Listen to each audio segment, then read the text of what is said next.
महाराष्ट्र के पूर्व मंत्री और एनसीपी अजीत गुट के बड़े नेता बाबा सिद्दीकी की मुंबई के बांद्रा ईस्ट में हुए हत्याकांड मामले में महाराष्ट्र समेत पूरा देश दहल उठा है। मुंबई पुलिस ने इस मामले में 3 संदिग्धों को गिरफ्तार किया है। गिरफ्तार संदिग्ध गैंगस्टर लॉरेंस बिश्नोई गैंग के हैं। सूत्रों का कहना है कि गिरफ्तार किए गए संदिग्धों ने खुद ये दावा किया है। हालांकि अभी तक इस हत्याकांड की जिम्मेदारी किसी ने नहीं ली है। वहीं दूसरी ओर दिल्ली के पूर्व सीएम केजरीवाल ने बाबा सिद्दीकी के हत्याकांड को लेकर के बड़ा बयान दिया है। दिल्ली के पूर्व सीएम केजरीवाल ने एक्स पर पोस्ट किया कि मुंबई में सरेआम एनसीपी नेता अजीत गुट की गोली मारकर हत्या की इस वारदात में न केवल महाराष्ट्र बल्कि देश भर के लोग खौफजदा हैं। दिल्ली में भी कमोवेश यही माहौल बना दिया गया है। ये लोग पूरे देश में गैंगस्टर राज लाना चाहते हैं। जनता को अब इनके खिलाफ खड़ा होना ही पड़ेगा। वहीं दिल्ली सरकार में मंत्री और आम आदमी पार्टी नेता गोपाल राय ने कहा कि कल की ये घटना काफी दर्दनाक है। मुंबई देश की आर्थिक राजधानी है। इसी तरह की घटनाएं दिल्ली में भी पिछले 1-2 महीने से लगातार बढ़ रही हैं। दिल्ली और मुंबई दोनों की कानून व्यवस्था भाजपा के पास है। मुझे लगता है कि गृह मंत्री और भाजपा की सरकार को इसे गंभीरता से लेना चाहिए। मुंबई में जिस तरह की घटना हुई है उसे लोगों के बीच दहशत का माहौल है। आज कौन सुरक्षित है? जो नया गैंग साम्राज्य पैदा हो रहा है उसके खिलाफ गृह मंत्री को पहल करनी चाहिए। ये घटना काफी दर्दनाक है और मुंबई देश की आर्थिक राजधानी है। इसी तरह की घटनाएं दिल्ली के अंदर भी पिछले 1-2 महीने से लगातार बढ़ रही हैं। गैंगस्टर का लगातार वर्चस्व देखा जा रहा है। अगर हम दिल्ली देखें तो दिल्ली की कानून व्यवस्था, पुलिस व्यवस्था भारतीय जनता पार्टी के पास है। मुंबई देखें तो मुंबई की व्यवस्था उनके पास है। मुझे लगता है कि गृह मंत्री जी को, भारतीय जनता पार्टी की सरकार को तुरंत उच्च स्तरीय बैठक करके और इसको सीरियस लेना चाहिए, क्योंकि जिस तरह से दिल्ली में भी दिन रात घटनाएं बढ़ रही हैं। एलजी साहब चुप रहते हैं, उस पर बोलते नहीं, मौन होते हैं। बाकी हर चीज पे बोलते हैं, लेकिन जो उनके जिम्मे है कानून व्यवस्था को ठीक करना, उस पर चुप रहते हैं। गृह मंत्री जी चुप रहते हैं।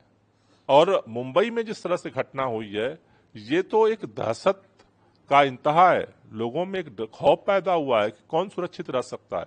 तो नया जो गैंग साम्राज्य पैदा हो रहा है इस देश के अंदर, मुझे लगता है कि तुरंत इस पर गृह मंत्री जी को पहल लेनी चाहिए, भाजपा की सरकार को पहल लेकर के, और इस पर तुरंत कार्रवाई करनी चाहिए। वहीं दूसरी ओर आप नेता सौरभ भारद्वाज ने भी बाबा सिद्दीकी की हत्याकांड को लेकर कहा कि मुंबई में भाजपा की सरकार है और आप कानून व्यवस्था की स्थिति देख ही रहे हैं। उनके नेता की हत्या कर दी गई। दिल्ली में भी केंद्र सरकार के पास कानून व्यवस्था है और यहाँ भी हालात मुंबई जैसे होते जा रहे हैं। बीजेपी की केंद्र और राज्य सरकारें अपना सारा समय राजनीति में बिताती हैं। उनके पास शासन के लिए समय नहीं है। हमें नहीं पता कि कार्रवाई होगी या नहीं, लेकिन क्या ऐसा हुआ है कि दिल्ली और मुंबई में इतने सारे गैंगस्टर सक्रिय हो गए हैं? क्या सरकार उन्हें बढ़ावा दे रही है? मुंबई के अंदर भारतीय जनता पार्टी की सरकार है और कानून व्यवस्था आप देख ही रहे हैं। उन्हीं के नेता की हत्या गैंगस्टर्स द्वारा कथित तौर पे की गई है। दिल्ली में भारतीय जनता पार्टी के पास, केंद्र सरकार के पास कानून व्यवस्था है और दिल्ली में भी बॉम्बे जैसे हालात बनते जा रहे हैं। दिल्ली के अंदर बड़े बड़े गैंग्स सक्रिय हो गए हैं। बिजनेसमैन से प्रोटेक्शन मनी मांगा जा रहा है। अगर आपको काम धंधा करना है, चाहे आपकी दुकान है, चाहे आप बिल्डर हैं, चाहे आपका कोई बिजनेस है, चाहे आप कार बेचते हैं, आपको अपने जिंदगी को बचाने के लिए बड़े बड़े गैंगस्टर्स को प्रोटेक्शन मनी देनी पड़ रही है। नहीं तो गोलीबारी हो रही है, हत्याएं भी हो रही हैं। अभी GK1 के अंदर हत्या हुई। तो ये बहुत बुरे हाल हैं और मुझे लगता है कि भारतीय जनता पार्टी की, केंद्र सरकार का और राज्य सरकारों का पूरा समय राजनीति करने में जाता है। इनके लिए गवर्नेंस के पास कोई समय नहीं है। जी, वहाँ पे कल जब ये घटना हुई थी तो देवेंद्र फडणवीस जो बीजेपी के नेता मुख्यमंत्री में सरकार में पहुंचे थे, वहाँ के कि आप ही की सरकार है, आपकी सरकार का जो घटक दल है उसके नेता की हत्या हो गई। देखिए, कार्रवाई होगी नहीं होगी ये तो हम आज जानते नहीं है, मगर क्या ऐसा हुआ दिल्ली और मुंबई के अंदर कि इतने सारे गैंगस्टर सक्रिय हो गए? क्या सरकार इनको प्रोत्साहन दे रही है? सरकार की बैकिंग है?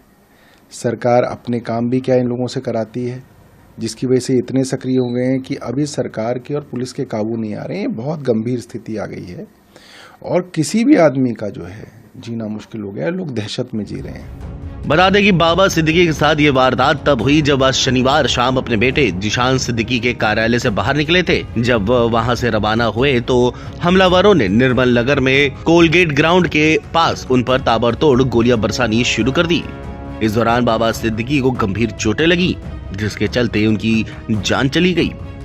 वहीं मीडिया रिपोर्ट्स की माने तो पूछताछ के दौरान आरोपियों ने खुद को बिश्नोई गैंग का बताया है। आरोपी पिछले 25 से 30 दिन वारदात को अंजाम देने की साजिश रच रहे थे। वह पूरे इलाके की रेकी भी कर रहे थे। तीनों आरोपी ऑटो रिक्शा से बांद्रा ईस्ट पहुंचे थे। तीनों आरोपियों ने कुछ समय वहीं बिताया और बाबा सिद्दीकी के आने का इंतजार करते रहे। इसके बाद उन्होंने बाबा सिद्दीकी को निशाना बनाया और गोली चलाई। दावा किया जा रहा है कि आरोपी किसी और के इशारे पर काम कर रहे थे।